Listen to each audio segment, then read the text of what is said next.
डोंबिवलीच्या Shastrinagar रुग्णालयामधील doctor, nurse आणि कर्मचाऱ्यांवरील हल्ला या प्रकरणासंदर्भामधील बातमी आहे। काका मला मारू नका, डॉक्टर सृष्टी झोपेतही किंचाळत असते असं वडिलांनी म्हटलंय।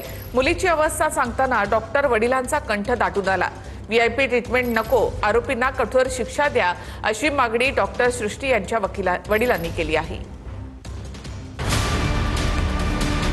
डोंबिवलीच्या शास्त्रीनगर रुग्णालयामधील महिला डॉक्टर आणि नर्सला शिंदेच्या शिवसेनेचा नगरसेवक रमेश म्हात्रेनं मारहाण आणि शिवीगाळ केली होती। या घटनेमुळे रुग्णालयातील महिला डॉक्टर आणि नर्सेसला मानसिक धक्का बसला। या घटनेमुळे डॉक्टर सृष्टी यांना धक्का बसल्याची माहिती डॉक्टर महेंद्र बाविस्कर यांनी दिली आहे। काका मला मारू नका असं डॉक्टर सृष्टी झोपेतही किंचाळते असं डॉक्टर महेंद्र बाविस्कर यांनी TV9 मराठीशी बोलताना सांगितलंय। गोरगरिबांची सेवा करता यावी म्हणून मुलीनं वाडिया रुग्णालय सोडून शास्त्रीनगर रुग्णालयामध्ये काम सुरू केलं, पण तिच्या वाट्याला मारहाण आली अशी खंत तिच्या वडिलांनी व्यक्त केली आहे।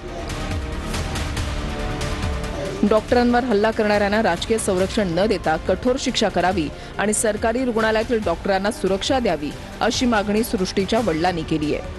दरम्यान दादागिरी करणाऱ्या रमेश म्हात्रेला कोर्टानं 13 जुलैपर्यंत पोलीस कोठडी सुनावली आहे। त्याचं नगरसेवक पद रद्द करावं अशी मागणी राजकीय वर्तुळासह आरोग्य क्षेत्रातील कर्मचारीही करतायत।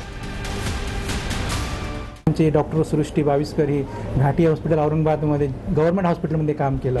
तिथं पण त्यांनी गोरगरिबांच्या सेवेचा विडा उचलला होता आणि त्यामार्फत ती सेवा देत होती आणि तीच इच्छा तिला कल्याण डोंबिवलीच्या लोकांना देण्याची होती, पण त्यामध्ये असा प्रकार घडल्यामुळे ती सध्या घाबरलेल्या परिस्थितीत आहे, दहशतीमध्ये आहे। तिची मेंटल कंडिशन खूप खराब आहे। तर तिची कंडिशन अशी आहे की तिला आत्ता पण झोपेमध्ये ते असं स्वप्न पडल्यासारखं होतं। ते झोपेत उठते, मारतायत, मला मारू नका, आपला मारू नका असे बोलत असते।